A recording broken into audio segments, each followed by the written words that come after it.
Don't cry for me, podcast listener. It's my fault I watched Evita. Defending movies. It's not always my turn. Sometimes it's Laura's. Oh, when will I learn? We watched Evita. This is In Defense of Bad Movies.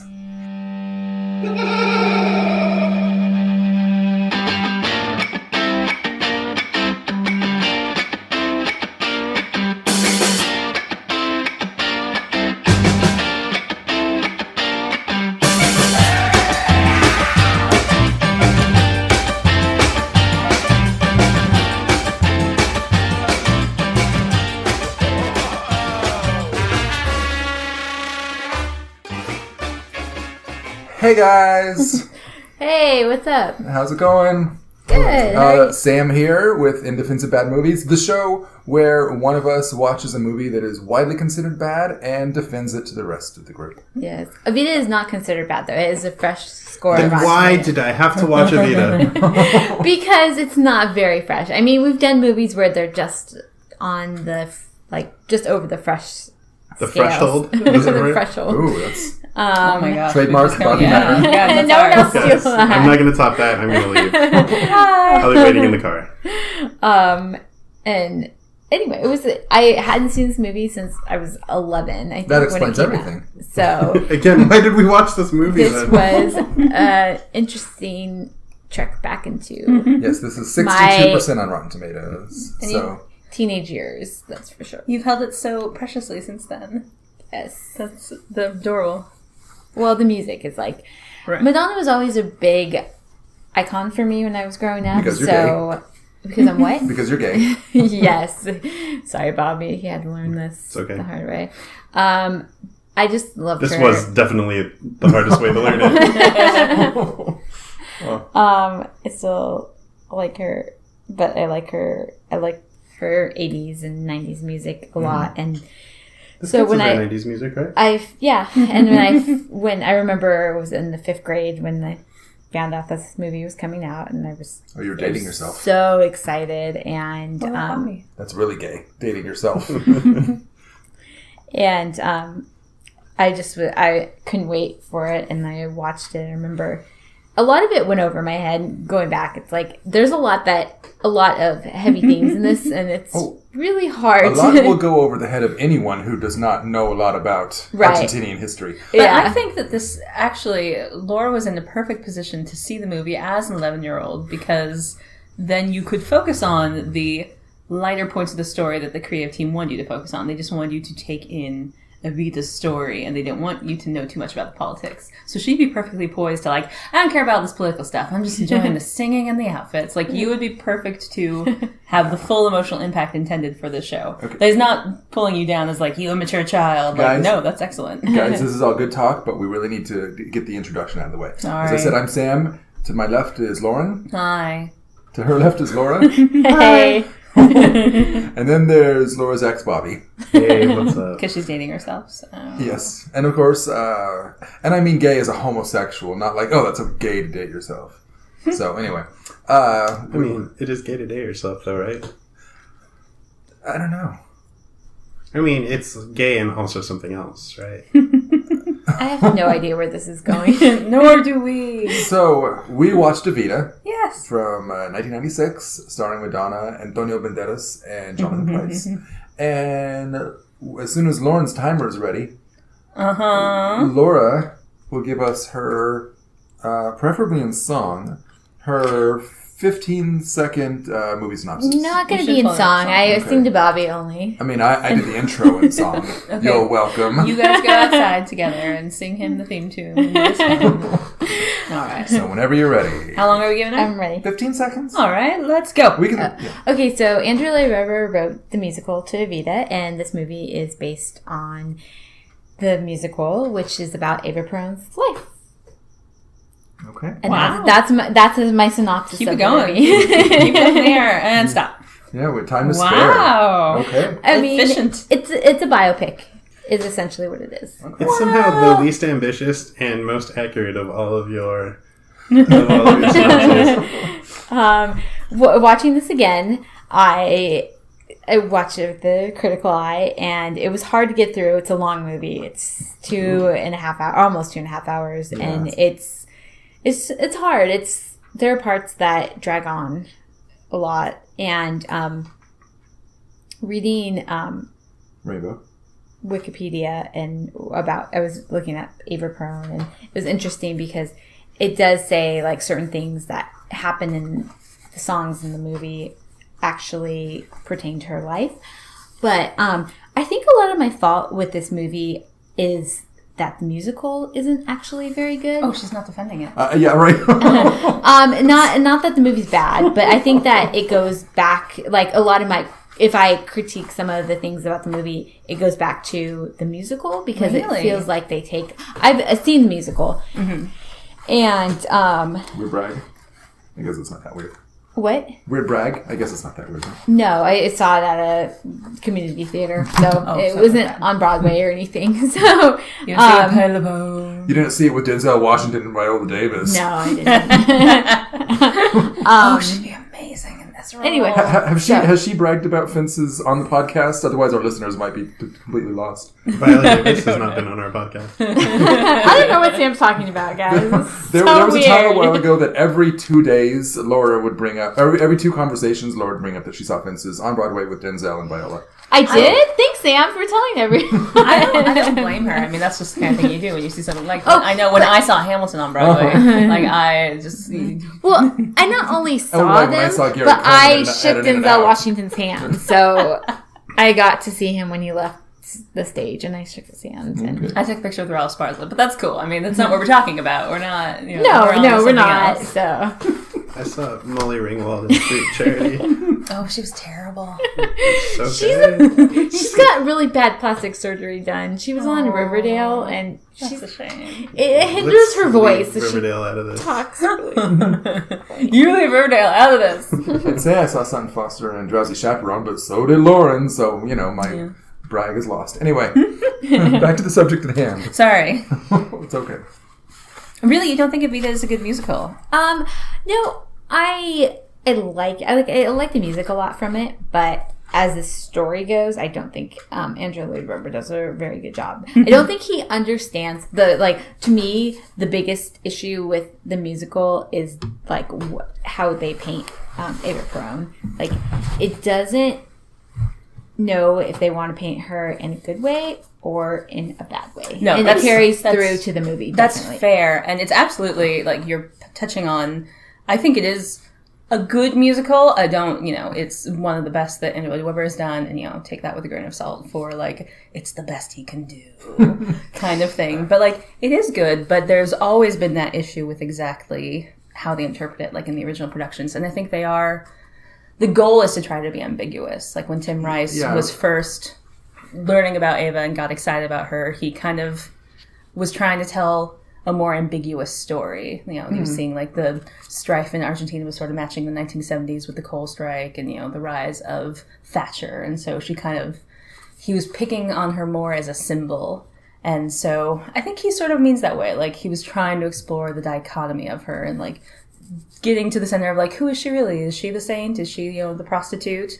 And he doesn't make up his mind about it, which when done well is interesting, and in some versions is bad. Mm-hmm. And then Hal Prince took it and ran with it and decided, people were accusing us of over-romanticizing her, so in the Broadway production he went full Ice Queen. Mm-hmm. And Patti LuPone's Ava is a huge bitch. Mm-hmm. And even some of the song choices they make that I think this movie actually is nice because it softens those. Uh-huh. And so makes her a more sympathetic character. And I think the movie feels more successful about what you feel like they were initially trying to achieve. Mm-hmm. Again, I think by softening her, it's I'm more baffled. What the fuck is this movie trying to say? And I absolutely agree with that. And the movie, because they are doing a beautiful job of building the reality of Argentina, by taking us there, filming, and showing actual depictions of people in the streets and giving us snatches and montages of,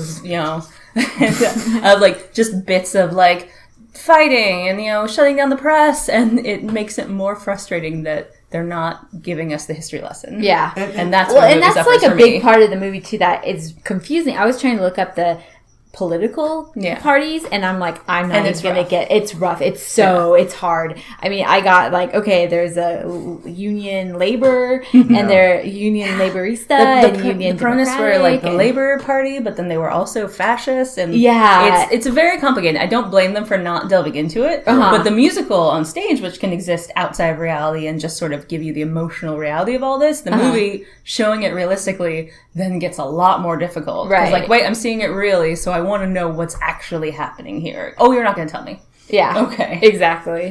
Well, and that, she kind of fits in, like it's about her, but it's not like she's involved in it somehow, so you get that, but it gets muddled Yeah. in the middle part of I it. feel if this were to have happened here in the U.S., it would have been fine because audiences would know enough about our own history. Yeah, I give the short But answer. this because we don't know Argentine history like that. It Which, does make shame it, on us, but Well, I mean, it is. what it neither is. do the British audiences that this was written for. So give us a little more information. I know absolutely nothing about Argentinian history, and this movie explains absolutely nothing about No. Argentinian history. But like at this exact moment in American history, like watching this week, it's like it's so easy to project on a movie that just is like, here's a bunch of populists and here's an actor who's pretending to be a politician. I'm just like, I fucking hate all of these people. And that's great, because that's exactly what they were going for. Like, that feels like they are, Rice and Right. Weber, hitting their most intent with you. Sure, but then the most earnest songs then happen, and I'm like, I don't like where. I don't want to sympathize with their counterparts. What do you want me to think? Like you can have Ava sing like an incredibly earnest song, and then immediately have Che undercut it by like ripping into her. Like it was just. There's like you get whiplash watching this movie. It's so weird. That's fair. You don't have the nice, safe place of like, oh, good, I know who I'm rooting for now. Like everything should have a. I'm not saying everything should spell everything out, but everything should have a point of view. And I honestly don't know what the fuck anyone is. I don't know what the fuck this movie is trying to say about anything. Or at least if it doesn't have a point of view, they need to give us enough information that we can form our own point of view, and they don't. But what they're really going for, like, I know why they do that. It's because they don't know for sure. Like, it's really just, she is such a complicated figure, and she is adored by some and, like, reviled by many. Like, there are people to this day who hate her. I remember when this movie was coming out, I had a friend's, like, father who was Argentinian, and I was at the house, like, talking about it. I was excited about it. And he's like, oh, I'm, disgusted by that movie. She was horrible. Like, in the 90s, he was still angry. Like, you didn't live through it, but you're still irate. And it's... So to have someone who is such a polarizing figure, like, I don't blame them for not knowing where to go with her. And if anything, again, I feel like the movie might be the best version of it, because in the stage play, like, it's real harsh and acerbic, and, like, especially in the earlier productions, because Evita is just such a bitch, and then, like, but Shay is just screechy and, like, always undercutting her. Like, I don't feel comfortable anywhere. Do you think it would be aided by...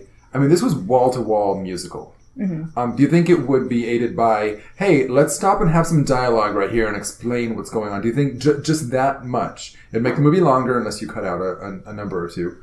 I feel like there needs to be something to communicate what's actually happening. Like, I don't want to compromise the rock opera, essentially, that they were going for. They really wanted there to be little to no dialogue. But so there need to be better ways of communicating what's happening. During the play, there were narrative parts, and they actually got dinged for it, where, like, Shay would actually step to the side and kind of explain what's happening right now. And they got dinged for it? Like... In original reviews, they said it was too much explaining, not enough showing. It needs to be it needs focus. It needs to focus on an aspect of Eva Perón, and, like, really... every song should inform that. Like, I'm... Hamilton, Lin-Manuel Miranda distills Hamilton into Hamilton's insanely driven. It has a narrator who's constantly undercutting him, but, like, you get that Hamilton's insanely driven, and on the way to achieving great things, he creates a lot of enemies because he's a total fucking dick. Yeah. That's true. And the play shows exactly, like, what a complicated character he was. They do that successfully. Yeah. And it gleefully skips over large chunks of history, distills very complicated things into a single, verse or a single line. Like, Evita doesn't do that. Like, I don't... I don't know what the fuck it's trying to say about Eva Peron. But is that any more because we know the story of the American Revolution? And so, like, the history can be lightly glanced on because you guys know all the broad strokes, but let's talk about the character. And is there any, like, could Evita be better if we had that ingrained in us? I think that's fair. Like, I think I for sure have the framework of the Revolutionary War and the beginning of America kind of built in through the American education system. But, like, I didn't know a ton about Alexander Hamilton, pre-Hamilton.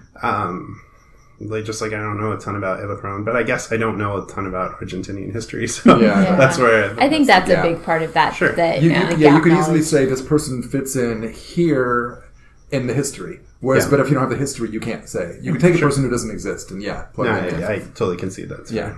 Based on the movie, since I'm assuming this is your first experience of it, really, That's the second time I watched it. but the movie itself, or have you seen any other productions? I've seen one production of the play, and then I've seen the movie twice. Okay. So based on those points, like right now, what do you think of Evita? Like in your personal, like if you were going to make a game time decision on her character, like what do you feel about her? Like from how I would judge her based on the information given to me from the play. I mean, my read on her is that, she was really good at the marketing aspect of politics, and she was incredibly shallow, and at the, by the time they got into power, they barely stood for anything. But then I don't know what to make of those earnest songs. Like, I don't know what to make of Don't Cry for Me, Argentina. That doesn't feel like a lie of a song in the play or the movie. That feels like a very earnest thing that feels really unearned by the time you get there. I'm like, I don't understand what's going on. I'm going to say some political facts just from Wikipedia. So this might be important, like a good part to add them.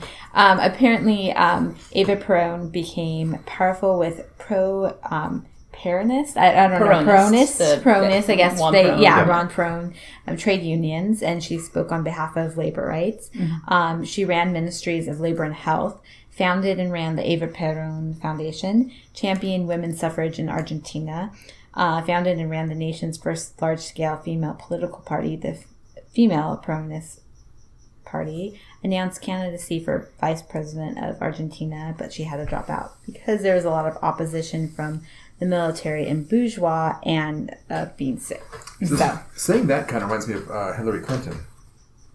Yeah, maybe people didn't. Does it? I don't like that comparison because reasons. But I mean, I appreciate what you're saying. Well, I appreciate what you're saying, like the wife of the politician. Yeah, but also she obviously didn't have that social climber. She wasn't an actress that made good. No, she was an activist that worked really hard in her own right and building her identity and her knowledge before her. But she's loved and reviled. Yes. Yeah. That's true. There's people don't know what to make with it. Like liberal. And I also read that although she didn't consider herself a feminist, she stood for a lot of women's rights. And according to Argentina, I don't know if they have a woman president right now, but they have had a woman president, and they. I know, but they credit Eva Peron for a lot of their. And that was another thing I was going to say is we're just Americans. What the hell do we know about it? But how much of the hatred for her is just because she has a pair of ovaries? Yeah, exactly. And I think that's why it's so hard to parse out her character, because biographies, and the biography that Tim Rice based all his studies on was Woman with the Whip, which was inspired by anti-Peronists, and how much of the hatred for her was just that she was a woman in, also like a low-class woman who rose above, her station. Yeah. Like how much of the hatred for her was just inspired by that and people targeting her for those reasons. Yeah. Yeah, it's, again, we don't know. It's crazy that this movie that is 5 hours long boils down. I mean, like, when you put how much of it is her political life in the movie, it takes a long time to get to the Perons, coming to power. And then it feels like Evita goes on her rainbow tour, gets sick, and then dies. Like, is there much that really we don't really see anything of any political action, or like, we don't really get, aside from the fact that she's a a movie star who's Yeah. speaking to the people, like why the people are so freaking in love with her. Or hate her, even. I'm talking solely about the universe created by this movie. I'm not speaking to, you know, real Argentina, but it's just, it's so weird that the pacing in this movie is kind of strange. That's fair, covering the 7 years between Don't Cry for Me Argentina and her death. Like, it's glossy. It's something like that. When did she die? Like, she was 33, so I think she was 26 when he came to power. So so There were, this is a little bit off what we were talking about. There were some music cues that were really like it goes from the traditional Argentinian, or, you know, like, I'll just say South American because I'm not sure about the validity of it, sounds to like Latin. hard rock. And and that was really jarring. The most jarring one I hate. The movie opens the way the show does with, you know, they're in a movie theater. Oh, yeah, and it's really somber, and then they do and then there's the real hard guitar, like, BAM! Like, no, that ruins the moment. Right, it was a really powerful way to evoke, in that instance, how much, you know, this woman meant to these people. And there were a few of those, but that was the worst. It feels like a novice DJ just kind of haphazardly flipping between tracks sometimes over and over again. Or a bad mixtape. And also, kind of on that is the going between Spanish and English. I had a little bit of a problem with. It's an interesting choice. And I mean, the movie in the beginning that they were watching was in Spanish, and then the guy comes on in English. So I'm like, what's going on here? We have to accept the unreality of it, but at the same time, like, I wish there was more Spanish and more Spanish actors playing. Oh yes, Latin people. that was very. You mean South American actors? Because South there was American, a Spanish is wrong. actor in the lead. It's like, that not was a single one of the that principals. felt like a very 90s choice, not a good. I mean, it was a British actor from the period of, like, you know, if you're a good enough actor, you can do anything. Like, but it's still weird. It is. It's to really see. Weird. Well, it's especially weird that they're stacked on top of, you know, like everyone else. Everyone is excessively South American. Yeah. Like, people are cast to have the most character possible in their faces. Can we talk, like, add a little trivia into this moment? Yeah. Just not IMDb trivia. Apparently, a lot of people were poised to play Evita, including Meryl Streep. Who were the other ones? I know that, I mean, in all the iterations, because they've been wanting to do a movie for years. So, I saw Barbara Streisand, Olivia Newton-John attached at some point, Michelle Pfeiffer, And in this most recent incarnation, Oliver Stone was the lead point on that for a while. Happily, it fell out, but he still gets screenplay credit. Which kind of, you can feel that. Once you hear his name attached to it, like, in watching the movie, you can kind of feel Oliver Stone, but with a slightly more sane director. What did you guys think of Madonna? I like her. I mean, like I said, I thought she did a good job. How about you, Bobby?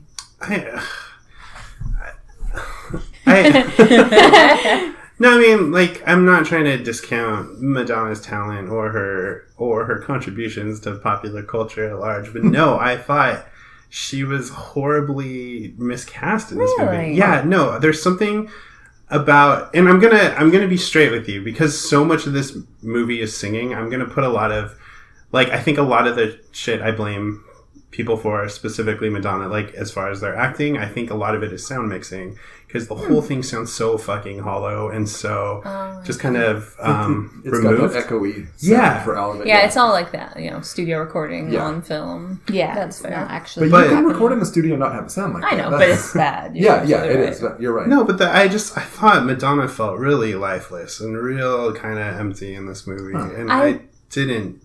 I know.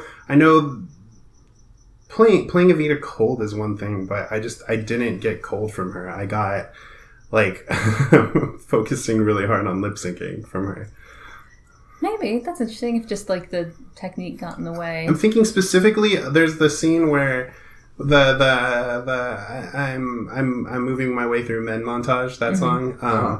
Like, where there's a part where she's in the stairwell with Che, and she's the camera's on both of them. And she's just not doing anything. Like, she's just not giving the camera anything. Like, she's just I don't know. No, she didn't quite do it for me. No, that's fair. I think she did mostly well. I certainly think that, like, her voice was pared down nicely for screen, and like there's still absolutely scenes where like, okay, you're not doing your best work here, but like overall, like it would be the like, for someone who's not a trained actor, like you're doing very well, Madonna. Yeah, I mean, sure, going well. I'll give her a participation Yeah, level then yeah. if that's what like, but I don't know. And as far as that goes, it's probably better that there wasn't more exposition, because once it gets into dialogue, that is Madonna's weakness. It certainly gets rough. So the performing and singing, I have no problem with. For a movie where there's almost no speaking, like, is there a midway point between fucking Evita, which feels like a 2.5 hour montage with people lip syncing, and Les Mis, where everyone is like hung out to dry singing live in front of the camera? Like, I don't like. They're such. It's called Jesus Christ Superstar. Still his best film. I love Jesus Christ Superstar. There you go. Thank you. All right, no, I'm good. I don't actually have nothing left to say. No, I really like your point of like overblown versus like, poor things. But so I'm ripping into the mixing, but it certainly doesn't help that the visual aspect of this movie, for some reason, as far as the production design and everything looks so realistic. Everything looks so gritty. It just doesn't match that. It feels like everything's clashing, you know? No, I've never been able to confirm this. Of course, my information and my investigation has been absolutely superficial. Mm-hmm. But ever since first seeing the movie, I have always felt like on a lot of characters, the singing voices do not match the people who are singing. Like, particularly for your more background people. This could be wrong. This could just be a quality of the sounding like it's in studio. But lots of, anyone below the principals, there's so many people that like, that's not how that person surely sounds. I'm sure that's right. Like, the two guys during the Rainbow Tour song, the lackeys who are, I've always felt like that is not how those people sing. Like, who is dubbing this for those poor people who look more Argentinian than the actual singers? Like, was it all filmed at Shepperton and then they just cast people to lip sync? I had never given that consideration until this past year with La La Land, with Another Day of Sun. I was like, I wonder if that chick's actually singing Another Day of Sun. She's not. And so, really? And so... it's not even the same person in studio, or...? No, it's a totally different print. That's so a nice choice when all the principals were... Yeah. And so... singing it themselves. With Evita, I had that thought too. I'm like, I bet none of these people are actually lip syncing to their own part. Until now, but I thought like... They sound like that, especially in that scene. Bobby, you mentioned montage a minute ago, how the whole movie is this one big montage. There were actually two things that were so frustrating, flashback montages of things that have just happened, which is so... it's frustrating when it happens once, but to happen 2 times... Well, halfway through the movie, you can't flash back to the beginning of the movie. Yeah, I agree. Unacceptable. That pisses me. Especially during like this really dramatic song. Like, it's clear, like, are you not trusting the audience and your actress to carry this song? Those flashbacks don't provide any information that's necessary. Sense. They don't. I mean, I can understand wanting to break up if it's just her on the balcony and Madonna's not selling it. You need to break it up somehow, but not like that. Not with scenes that I just watched. The scene is fine by itself too. Like, yes. it's not like she was doing a bad job. It's their best song. Like, You've got a crowd of people and lots of things you can just focus on. Cut to people in the crowd. Absolutely agree. More reaction shots from Jonathan Pryce. Whatever. Flashing back to when she first came to the city with stars in her eyes and sleeping with a married musician. Like, why now? Yeah. Why this? That's the kind of bullshit trick people usually play at the end of the movie, and it hardly ever works at the end. And of the that's movie. fine. Halfway through the movie, Remember the journey we've taken up to this act break? It's only really necessary if you're explaining where Kaiser Soze got all his ideas from. Aside from that, don't. No, I was there. I just lived it. That flashback at the beginning, too, with her at her father's funeral, the first 10 minutes are like, moves from scene to scene to scene without any cohesion between the scenes. But that's just such a weird way to screech everything to a halt. And I just might not be thinking that hard. I don't get why that ties into, we meet little kid Eva Peron at her father's funeral before we see dead grown Eva Peron. Like, it's such a weird thing. And the only thing that really ties it together is, okay, so Eva's dead, and then let's go to this flashback that also deals with death, and then let's come back to everyone else dealing with death. Like, it just, the connection feels really weak. and for a movie that doesn't spit out a ton of those flashbacks to baby Eva Perón, like that scene doesn't inform the rest of her character a ton. I think it does. I see why the scene is there. I agree that there was no good place to put it, and so that ended up being the best place, unfortunately. But I think that is actually a good choice the film makes to try to show us, Ava's past life and her character, and I think that reality for her influences entirely who she is, because she grew up illegitimate in poverty, couldn't be with her father, was rejected by their family when she died, and so she's a woman without a place, and growing up in just abject poverty in this little village. That placement is weird because it makes you focus on the death and not necessarily the fact that she's getting dragged out of her father's funeral. Like, she's not allowed a place there. The thing that you're focused on is, there's death here too. Which is shallow connection. Possibly it's that the juxtaposition of how everyone stopped a movie for her death, and then yet when she came from basically nothing, she didn't even know, she couldn't even see her father at his funeral, so she's come that far. Maybe that's why the link up there to meager beginnings to then a throng of people in the funeral procession. But, consider, I don't think this is a great place for it either, but if you took that flashback or a similar flashback dealing with that same thing and you put it just a little bit later in the movie where she's kind of feeling her way, when she's leaving the singer, and she realizes she's getting locked out of, his house because he's got a family, that kind of thing. Thematically, it seems to tie into that moment more than it does.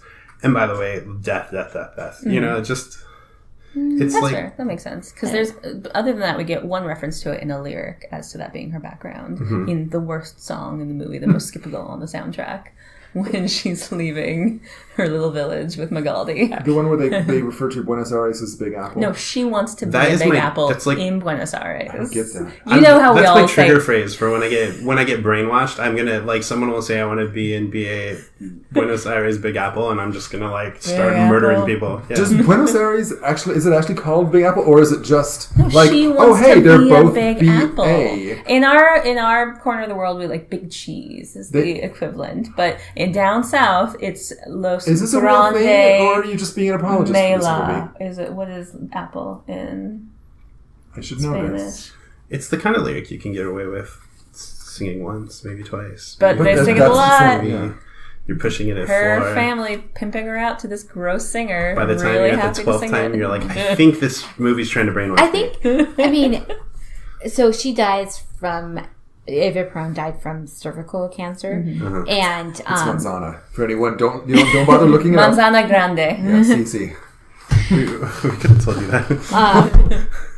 And so I think that with show what they include in the song or in the movie, I think that they do a good job not showing that she slept around a lot. I mean, even though that was her. Oh, so the cancer was her punishment? No. Sleeping around a lot? No. I feel like that's what you're saying. No. I'm not saying. I'm saying that I think it does a good job not to disregard her character, the musical too. Disregard her character because she's had a kind of a sordid, teenager, not condemning her for it. Yeah, exactly. Yeah, that's fair. I think she got all the gonorrhea. Yeah.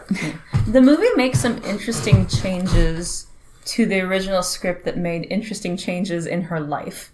Which is, historically, it's been figured out that, the legend of her going up to town with Magaldi is not real. It doesn't make any sense. He never visited her village. So, that already is wrong information coming from a bad biography. And then in the play version... they make some interesting changes. She goes up to town with Magaldi. There is no weird scene where she is waiting on the stairs while he goes up to visit his family, because that is a weird scene. And what is happening there? And why do you take your mistress just 10 steps away from your wife? Was he telling the whole way, no, I'm married. No, I'm married. She's like, no, you're not. No, you're not. Okay, wait here. Oh, crap, he is. And then in the show, the sad song she then sings, and then she goes through this, litany of men out of just destitution and necessity. That song in the play belongs to Perron's prostitute that she kicks out of bed. So we get this random character. The one who doesn't get a line. The one that barely gets a line. She gets a whole solo, and we never see her again. So the presentation in the original show is just that Ava comes to town and is a whore. And so the movie makes the very strong choice, I think, of giving her that song to give her a little bit more sympathy, and then also taking it away from that mistress who doesn't need it. I can't believe this. What was the song again? Another suitcase, another hall. Oh. Where am I going to? And then they repeat it. That is a weird choice to give this to a character, a non-character. I kind of like it either way. I mean, it's a pretty song. But... Yeah. No, and I kind of like that it slows down it's this very... Even when it's moving through the really sad parts of Eva Perón's early life, it's really kind of romanticized and incredibly earnest. And you get to this moment where like, you see it through another person's eyes. And like Eva Perón totally, and Juan Perón too, are like, totally fucking over this other person who we only see for one scene, and she gets a really pretty song and then she's gone because, that's what happens with people on their climb to power. I kind of like that from the show, and I actually thought that song doesn't graft very cleanly onto Eva Perón, where they have her sing it over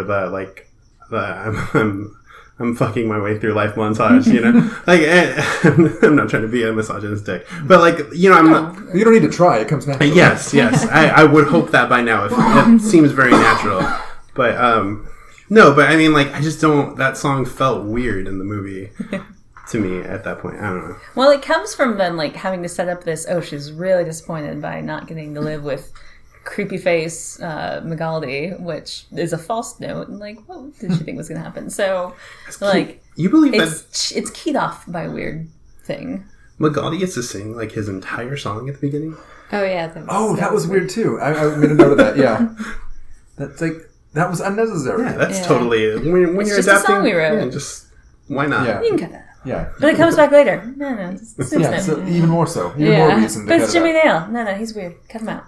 Why would you have sex with this man? Guys, you can basically cut him completely out of the movie. And then we give her that terrible song. Just go to town, sweetie. Just go up. Go up and start sleeping with people there. Don't make her a whore right now. For a movie that's rated PG, you see some major penis outlines in this. It's PG? Yeah, it is. And wait, do you? I mean, in the shower scene, they've got oh, that's right. All the the towels around their waist. They go back to the shower chorus a lot. Yeah, this is a fast song, and we don't know where to cut to. And there were some major penises. I from that movie I know. They don't circumcise Argentinian men because of that scene. And they're all very blessed. No, does the Argentinian army wear little claws in the shower? Because they're all wearing little skirts. Yeah. That was a weird choice. Why not? Very modest. Yeah, it was a you could just shot from the waist thing up, right? Unless that's somehow historically accurate. Flabbergasted. This is 1996. It's not like PG-13 isn't a thing. Yeah. How is this PG? And there was pretty violent too. There was violence. There was heavily, not even implied sex. I mean, it's so weird. It was all behind curtains and far away, so we're fine. And there was no nudity. But yes, it's culture. It's history. I can't believe. Okay, I'm going back to a Roger Ebert argument. Whale Rider and School of Rock are PG-13. Evita is PG. I don't understand. Had crass humor. There's nothing worse than crass humor. And also, I mean, just from a money standpoint, are they really going to get a lot of under 13-year-olds in Evita? No, just give them the PG-13. What? They'll be just... You're the key We'll put a Laura's origin story. Did you see it with a parent? Yes. Then you would have been able to get in anyway. So. I know. Guys, we can go on about how ridiculous the MPAA is all night. And let's. Okay, number 1. Yeah. Watch This Film Is Not Yet Rated. What? Why? And this is going to go into... I mean, I have a lot of questions like this. I actually would have been totally lost if Loren were not there, because she did do more homework than I did on what was going on. Why was Perón in prison in the first place?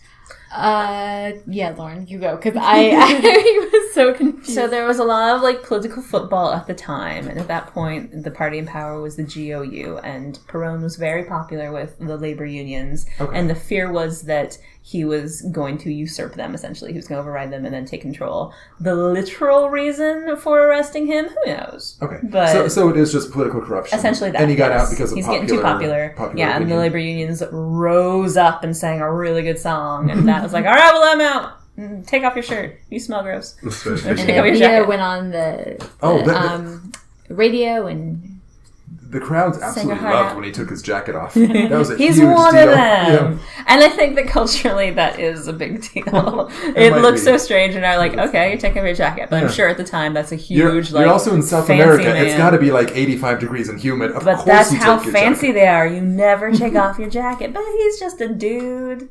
He likes to muck in like the rest of you. Sexy Jonathan Pryce.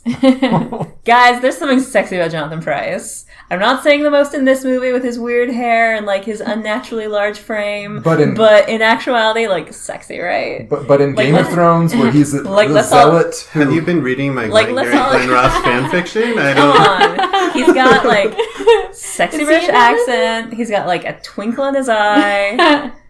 He's super hot. On the flip side of that, Laura, I was like you. I loved Madonna. I still love Madonna. She's got like a dead eye thing going. Oh, you thought so? And that her eyes are dead, or she has a dead eye. Well, Like, her she eyes has are dead. contacts in this movie. Maybe that's so- it. Maybe okay. And she also, because she has a gap in her She's teeth. got the she has the. I noticed the that. I was fake doing teeth some over. research. Oh. And, I didn't even And think you know about that last that. scene where, like, I was so distracted where she's dying and Jonathan Pryce, the light is hitting the tooth, and it's like just the main thing you're looking at. I'm like, they couldn't have gotten a better angle of her, so it just looks like there's some water or something on it, so it's just like the light is hitting that, and it's just so distracting. I'm like, I shouldn't be looking at that. I should be paying attention to what she's saying to it him. hurts my heart to say this, but I agree with Laura. That's really interesting. Think about that. Yeah. I think that she looks amazing. And I Yeah. know that's not the benchmark, but like I think that she captures a physical feel of Eva Perón, which is incredible. Like she has a beautiful, like timeless classic look to her when they do her up in like the 40s outfits. And I could see why she got it strictly because she looks it. Yeah. And I think the dead-eyed thing kind of works for if your interpretation is like, we don't know what to think about her. Mm-hmm. We love her, but we kind of don't trust her. Like That's a it good kind point. of fits. They did too. They loved her, and then they hated her, and then when she got sick for no reason other than that she's sick, they loved her again. I don't know. It was punishment for all the sluttiness.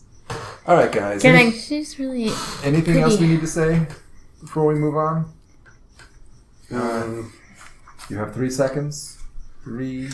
there are a lot of. Oh, different wait, we talked about Too much sex acts. There were a lot of Dutch angles. we did talk about Antonio Banderas. How did you he's- guys like he's him awesome. as He's the good. narrator, like every man? I liked him. amazing. Yeah, he was fantastic. I loved him in I thought- this. yeah, he was a big breath of life in this movie. I- Also, it's really hard to understand him singing sometimes. Sure, but it works. Yeah. I could totally see why his career springboarded. I'm from only this. now starting to understand all the lyrics. I really liked the weird ballroom scene at the end. I thought that was cool. Wait, the Dream waltz? sequence thing? Yeah, Yeah. dream The waltz sequence. is great. That's Yeah. one of the best songs in the show. I had forgotten that the movie conveniently finds a way to have them both be unconscious so they can explain why we're going to a dream dance. Oh yeah. What do you Which, guys? What by do the you guys, way, unnecessary to do that. I would think not, but then like If anything, it raises more questions. Like, is Che the same person the whole time? And there's also is this a world where they're sharing the same dreams? One of them, it's fine if one of them's dreaming. it's absolutely not necessary, but it's always very entertaining and be like, we don't know what to do with this theatrical element. How can we adapt it to the realism of our film? Like, all right, fair play movie. You found a way. It's a dumb way, but you found it. Certainly better than Oklahoma's ballet sequence. You're absolutely right. It should have just been her passing out from the gas, Yeah. and then her dream is the tumult of this everyman, like accusing her of all these of her, insecurities and concerns. I like the idea that he's off going like, if we pass out at the same time, maybe I can enter her dream and incept her. is he trying to incept her? This is a Christopher Nolan version of this. Wait, so she I need Joseph Gordon-Levitt to explain it to me. so she didn't die. The whole rest of the movie after that point is just the dream within the dream. This is a classic Jacob's Ladder In scenario. the left shot, did you not see the spinning top on top of the Holy coffin? shit! I thought at the time when it came out, and I think so even more now, this has one of the worst movie covers of all time.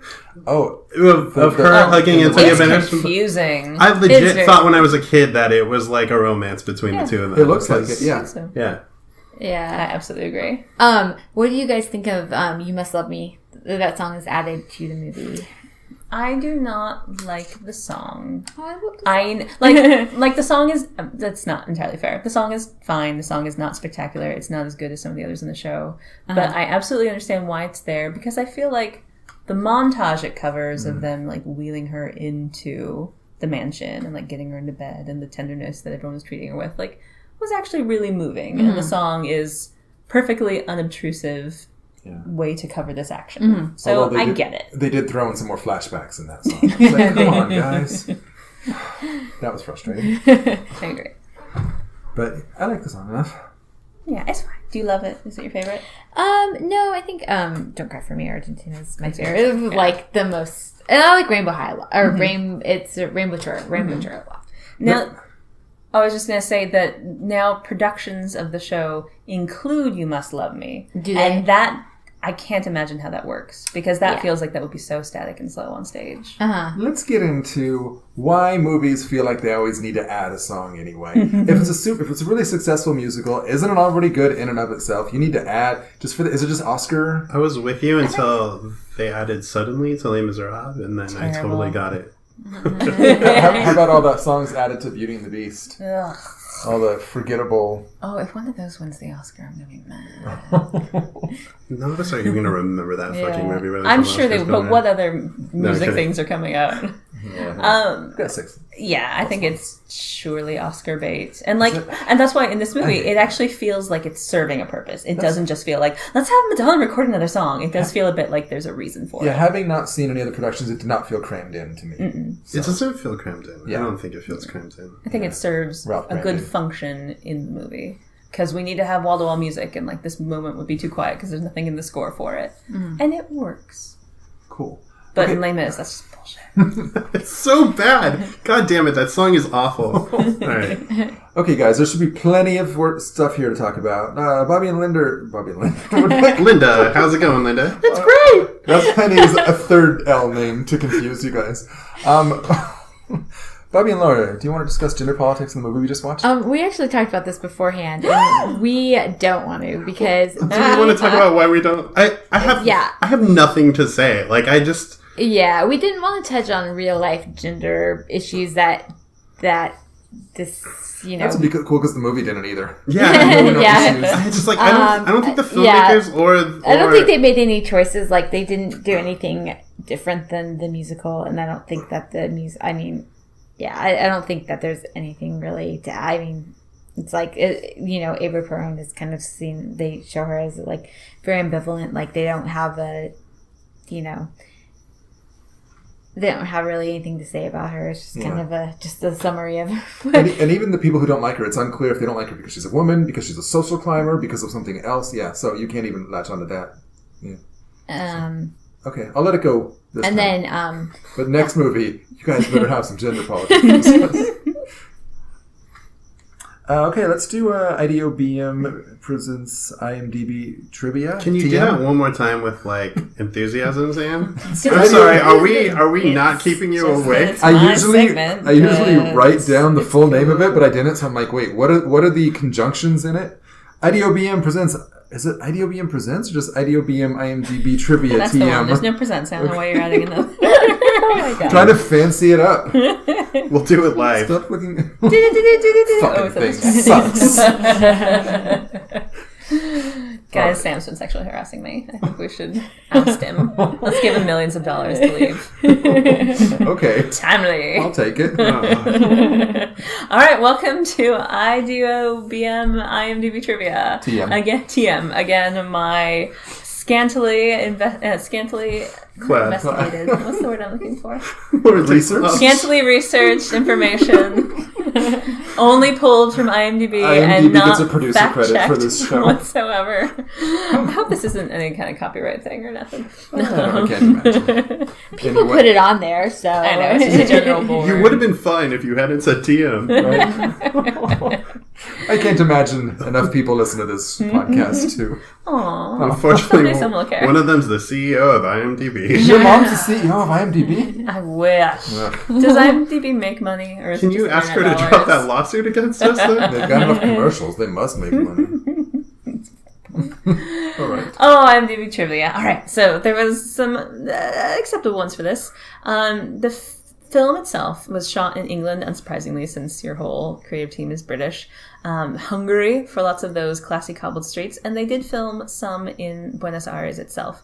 Big Apple. The Big Apple, that's right. After a lot of cajoling and apparently Madonna personally, like, sweet-talking the president, they were able to film at the actual Casa Rosada and use the balcony. Sam doing his blowjob face, which is unfair to Madonna. That is the face that I have when I receive a blowjob. We want to discuss gender politics now. in the podcast we just recorded. But so they got to use the actual balcony that Eva spoke from. Oh, really? And That's pretty do a interesting, really weird actually. Dutch angle on it to show the whole crowd and the top of the building. As we've discussed, that Eva being such a beloved figure, there were people who were very fearful when this movie was being made, especially with the casting of Madonna, since she has a controversial background, to be playing their saint. And when they went to Argentina to film, they would see lots of graffiti around saying, "Go home, Madonna," and Alan Parker, because they were thorough. They included the director's name That's as well nice. in their wow. graffiti. Madonna changed costume 85 times in this movie. Wow. More than Elizabeth Taylor in Cleopatra, who had the original record for that. Wow. 85 39 hats, 45 pairs of shoes, and 56 pairs of earrings. That's like Lucy Coe during the nurses' ball. I'm General sorry, Hospital what? reference. Wait, Never what? mind. That's the thing? And a lot of the costumes were actually based on outfits that Eva Perón wore, recreated from photographs, which is kind of cool. And they are fancy outfits. I saw a lot of Her hair was shopping fun, too. that I would like to do. That dress that she wore when she met Juan Perón at the benefit gala event, that was really pretty. You know, where she takes off the gloves off, that one. Bobby, did you notice any of these clothes? What was your favorite outfit? I didn't notice the gloves. I like the blue one. The blue one was pretty good. You know Bobby what I'm can't talking see blue, so he's about? I lying. can see blue. But he can't look up. That's the one. What? So back to trivia. I've just got a few more, guys. We're nearly there. The vocals. I hope they're all closing related. The vocals from the scene where Perón tells Eva that she's dying in the hospital were recorded live on the set, as both Madonna and Jonathan Pryce kept breaking down into tears and they couldn't keep synced with the pre-recorded tracks. I like that if it's true, and not just, they were so emotional in the scene, guys. They're really good and talented. It is like a true fact. That's really pretty. Like, good for you guys for getting into it. And then I'm going to save, obviously, the greatest fact for last at the end. Billie Piper has a cameo in the movie. Really? Yes, she gets Juan Perón's signature at the Charity Gala before he goes on to meet Eva. It's not a cameo when she's a nobody at the time. Yeah, I was How gonna say. dare you? It's just... She was a British lass with a toothy grin who would go on to be a pop and Does she TV then star. run back into the TARDIS tower? Wouldn't that be amazing if she turned around and David Tennant was there and she She was an extra who got to shake hands I or don't something know what you're with her. talking about. I don't know when her singing career began. Probably not then, though, because I think she was pretty young. Yeah. So. Cool. Thank you, Loren. And now, this will be interesting. I'm going to start with Bobby. Let's do verdicts. Do you like this movie? No, I don't. I mean, like, I'm such a dick. No, I don't. I really don't like this movie. I don't, and to be fair, I don't like the source material. I'm not a fan. And so I don't know. I found this movie to be like an endurance exercise. But also, you know, it caught me, I'm not going to lie, it caught me in a foul mood to this week's been pretty shitty in American politics. And so I was watching this movie and all I could think was Trump. Like the entire time, I'm like, fucking Trump. So I'm not like fucking Trump the whole time, but you know what I mean. You're not fucking Trump. No, but then that was certainly being grafted onto my experience of watching Evita because just wasn't in the mood to watch a fucking musical about politics. But, I want to hear you too. I'm only halfway done, Laura. I don't know. We're cutting Bobby Excuse out. me, I'm pulling out my notes. I'm just so excited because I feel like Tim Rice would be so proud right now. Like, yes, that is exactly what I wanted. You are taking it and applying it to your current political I would say, strife. Tim, let's talk about this. And then I'd lock him into a room that is just, I want to be a Buenos Aires Big Apple for 3 hours over and over and over again. This is your fault! And the Big Apple thing feels so tacked on in Buenos Aires. Big Apple. Like, is that a statement? Is it a... You know what it is? I don't know what it's it a is. terribly written line set to terribly composed music. Is she singing the song to somebody named Big Apple? It doesn't make any sense. And there's a comma. And the way she sings... And it's not her. It's the way everyone sings B-A. It ends up sounding like the letters B and A. I'm like B-A, comma, Buenos Aires, comma, Big Apple. Are we doing like a cool, like, oh, they all start with B-A? Yeah. It's a, Bobby's in a foul mood, so let's just move on from that. No, I love this movie, guys. It's, what's it called when you try to, when somebody gives you a word and you think of the first word that comes to your mind? Oh, association. Word association. That's what that song is. I thought it was okay. Didn't hate it, didn't love it. A lot of the songs were fine, good even. And with Loren there to give me the history lesson, that helped. So I would give it a marginal thumbs up. How about you, Loren? I mostly like it. I do think that Andrew Lloyd Webber was at his best in the 70s with Tim Rice, and so it's one of his best scores. It's flawed, for sure. And as we've discussed, all the issues with the subject matter and how they adapt it. I like it, but that's mostly because of the music and because of Antonio Banderas. If we really break down the film itself, I don't love it. I like it. Yeah. So that sounds like somebody who is maybe defending the movie. But let's look at the person who did defend the movie. Well, I was just like, okay, this is interesting. Watching it again, it's been a long time since I've actually watched the movie in its entirety. But I saw it had a lot of issues with certain things. But again, this movie will always have a special place in my heart because, I watched it when I was younger and Madonna was such a influential part of my teenage years. So watching this and, really admiring her and thinking, oh, wow, this is so good. And it's so interesting. And I think, like, if anything, it made me really interested in Eva Perón as a person. Like, it's still, I think it's fascinating that, you don't know if she's, like, a really good figure. Or she's really spiteful. She's just a really awful, when she was good for Argentina, she was bad. I have to do more research, but it was definitely gave me a lot of insight on her life. And, I don't know. I think the movie has a lot of issues with it. Like, I think that's definitely not perfect. It's flawed in a lot of ways, but, the songs are very catchy. Most of them, not all of them, as we talked about. And the whole movie together is a one big montage, and it could be done differently. And of course, we've grown up and we've seen movies change a lot over the past 20 some years, and however long it's been, 20 years, I think exactly 21 years, right? 21 years, and so we've seen musicals. This movie's old enough to drink. Change a lot, and so to see, like, you can refine musicals a lot now, and they do. And not that they couldn't then, but I feel like they were trying to get most of the musical into the movie format. And, so I would say that if you like it, you probably still, like it. But if you go back and revisit it with a critical eye, you may not like it as much. So personally, I like it. It's not a movie I'd go and watch every day, but I like it. Cool. So, sorry, that was a very long rant. I did not like it, but I would watch it every day. Especially that one song. Listen to that. Bobby is being a real big... I just want to say one of the producers of the movie is Andrew Vagina. I saw that! It's V-A-J-N-A. I'm just assuming it's pronounced vagina. I almost wrote that in my notes and went, no, that's too dumb. No, that's my purview. Sam will always go there. So now, some of us didn't like this movie that much, or at least found its flaws. What is the movie we wish we'd seen? Ugh, this movie is crap. I could write a better movie in my sleep.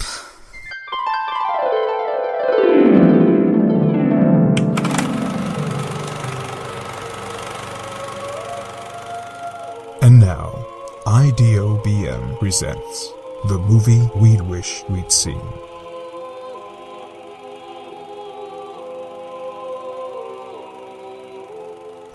I will start. I want to see Lin-Manuel Miranda take a crack at it and do the exact same That'd be story. interesting, yeah. Write his own musical about Eva? Yes. Oh. I want the rap musical, and I think that would mix Now, better. assuming it has to be a rap musical. Of course it would does. not be a rap musical. Yes, it was. At least partially. And that I would think that do would fit traditional better with the Argentinian traditional music. Argentinian music. Just like they did traditional revolutionary American era That's music. different. in He was Hamilton. making a point. And just like they did traditional, I guess actually in the Heights, that's fairly In the accurate. Heights. Yeah. Tim Rice initially wanted to do A really rap musical. Yeah. Of course. And then they thought, no, we don't know how to write rap. So he's like, okay, then I want to do traditional, like, Argentinian sounds. And then Andrew Lloyd Webber was like, no, I'm not interested in that. I only know how to write rock operas. So they split the Is it difference in an half. Andrew Lloyd Webber thing where like every Andrew Lloyd Webber score sounds totally like outdated 2 seconds after it comes out? Too? Yes. And also because no one updates it. Like, other people are wise and say, this was written in the 70s. Let's get rid of some of that synth. Let's try to, like, get rid of some of that sax and make this more contemporary. And somehow, I think because he has too much control on it, no, that does not happen with him. By the way, we did put the offer out for Paul F. Tompkins to come on the show and be Andrew Lloyd Webber, but his people did not get back to us. He did not like the idea that we were disrespecting his work, and so he said no. I don't think he would mind Andrew Lloyd Webber, my dear boy. Star Trek. All you Oedipus Rexes. So Lauren, what movie do you wish you'd seen? I would like to see a movie. That's it. No. Me too, Loren. As far as fixing the film, a more interesting and adept director. I don't know what that means. Like, but seeing it with someone with a stronger visual style. Like, I will just throw it out there, a Baz Luhrmann, even though his might be bananas. But like someone who could take it, make it unrealistic and much more visually interesting. Because I feel like the show lends itself to that. And then also I was having a thought of thinking your category of like, what would have made this film better? I feel like if we're going with the precept of having Madonna in the movie, I want to see what kind of Evita Lady Gaga would do. That would be interesting. Because she's an amazing voice, and she's, dang it if she's not interesting as hell. Like, I feel like that would be interesting to see. That would be interesting to see. I don't know how she is as an actress, but if she could bring it up there, oh man. She's going to be in that movie A Star is Born. Oh, that's right. Okay, that's going to be a good test then. If she's good in A Star is Born, then I will start a GoFundMe campaign to do her Evita production. Did anyone see her in American I Horror was gonna Story? say, No! did she get like an Emmy nomination for it? Did Or maybe it was a Golden Globe nomination. Oh, that never. Those don't count. Yeah. How about you, Bobby? I've made it no secret that tedious biopics are like my least favorite kind of movie next to sports movies. And so I just started randomly assigning mismatched pop stars with biopics. So I had The Queen starring Dido, The Imitation Game starring Harry Styles, J. Edgar starring Lance Bass, and this is not a biopic yet, but I had Melania starring Lady Gaga. So, movies I wish I'd seen. How about you, Laura? I would like to see this movie done in a contemporary time right now with a better director, like Loren said, and also Argentinian actors. Yes, as that would- Juan yeah. Prone and Yeah. Ava Prone. Yeah. And also Che. Also what? Also Che. Just Jay, yeah. Because it is weird as hell in the stage productions when not everyone has an accent. Like the most recent one in New York where Ricky Martin had no accent and Michael Cerveris playing Juan Perón, thick Argentinian accent. But bless them, their Ava was actually an Argentinian actress. Oh, really? Elena Rogers. Ricky Martin, General Hospital alumnus, by the way. Just had to put that out there. And it was jarring hearing Ava with an accent. It was nice, but it was also like, wow, that's weird to hear.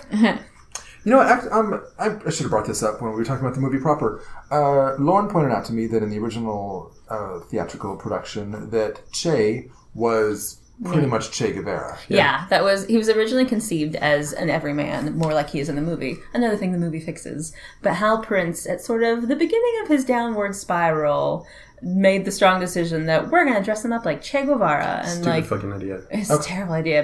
And then that ran with it for so long. And it doesn't make sense biographically, like, entirely separate lives they were living. And assigns too much to him. Yeah. It doesn't work. Okay, so we all agree that he is better as much better. the Absolutely. chorus. Yeah. Okay. Cool. And originally conceived, Che is also a slang term in Argentina. It's sort of like man or bro, like Che. And so that was more the original intent for that name. Cool. Supporting the everyman argument. Awesome. So we're all on the same page. Good job, guys. Let's close the door on the movie and talk about things that need no defense. Just whatever we're into right now. If that's what you're into. Laura, you can start. I just watched Alien for the first time. I'm so happy for you. And that was quite an experience. Bobby actually made me watch it.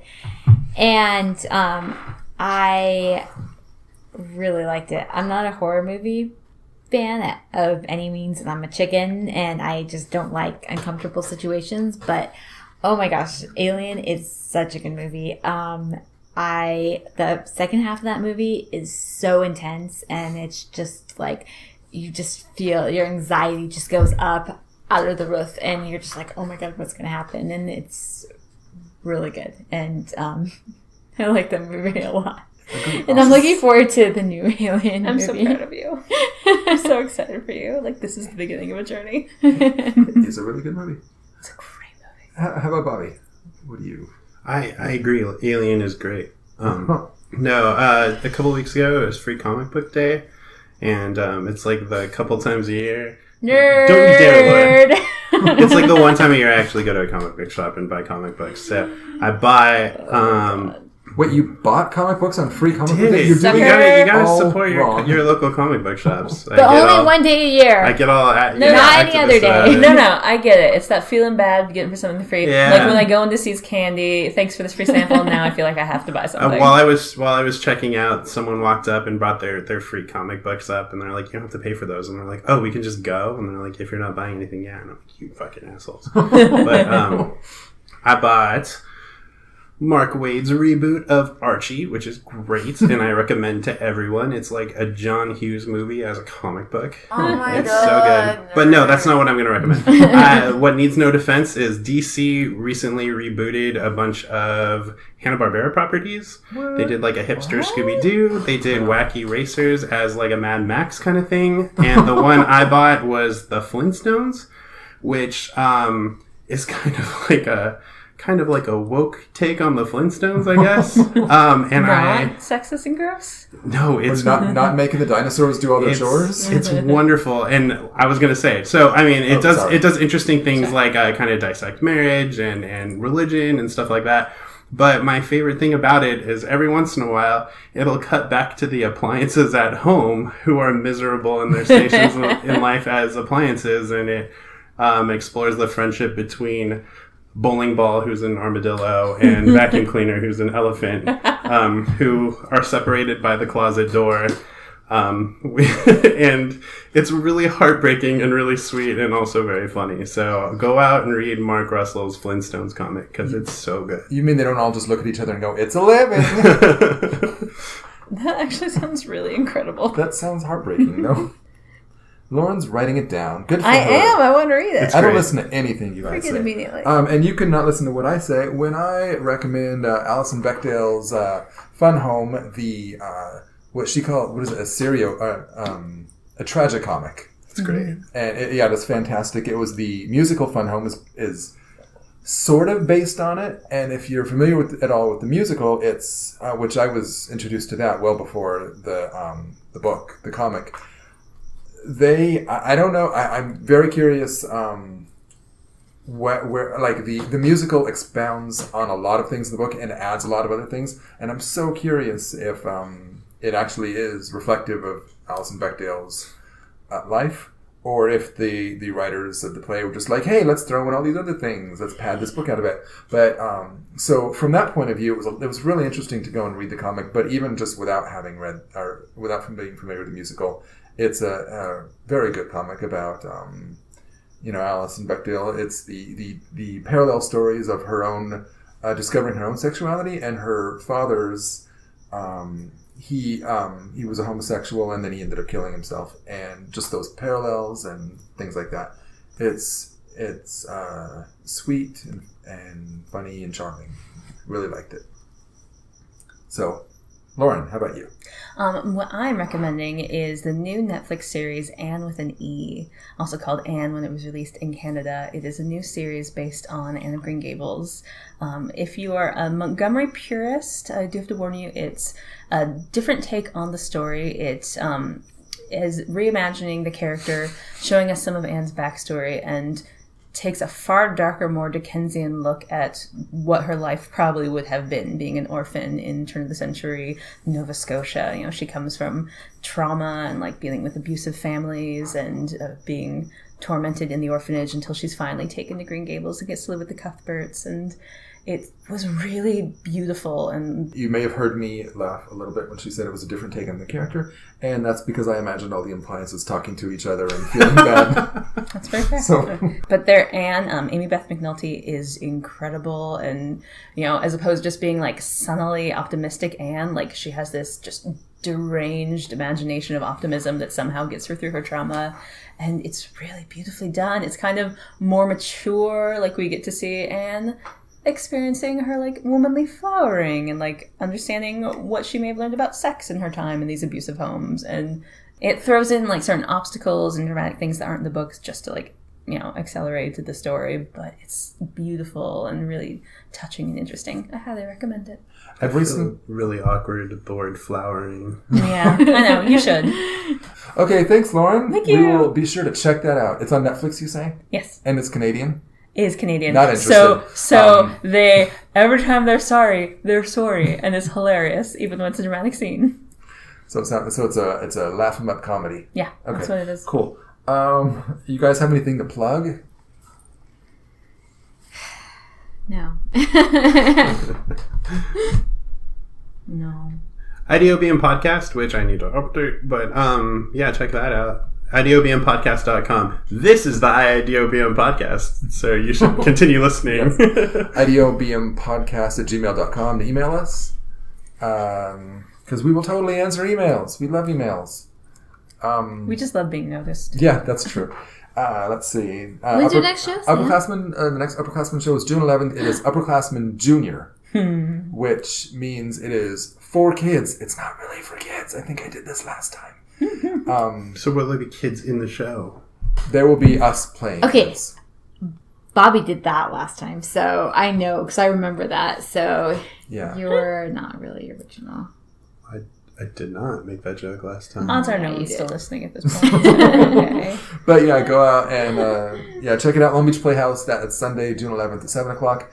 Sam, you're going to have a pretty significant film in Yeah, it. I'm working on a series of shorts. I don't want to give too much away, but remember in Saturday morning cartoons, they would have not a PSA, but it was kind of like that, where they would show nature, some guy out, a Jack Hanna guy doing nature stuff. It's going to be kind of like that, only with a crazy twist on it. What? So, yeah, so that is something I'm hard at work on now. And was there something else? Oh yeah, Loren and I put up a short on our YouTube page called Duet, and it is just a cute little thing that we did, a few minutes long, and it was fun. It's on the IDOBM. I'm sorry, it's not. Maybe it should be. It's on our YouTube page. Oh, it is on the IDOBM YouTube page. Yeah. I'll put it on the website too. Oh, cool, So, awesome. Yeah. And You guys should make a short. yeah, you absolutely should. Okay. We'll sing Evita. Yay! I would love that. So, unless there's anything else anyone would like to discuss, Laura, you were going to sing us out, right? No, Bobby said he was going to. He does a better job. I wouldn't do that to our listeners. I sang, that's enough. That's more than enough. They Bobby needed- will do it. Yeah, no, I totally will. So thanks for listening, everyone, and we will see you next time. Bye. Goodbye. That was pretty good singing. No, it was like more of an Angela Weber. Jingle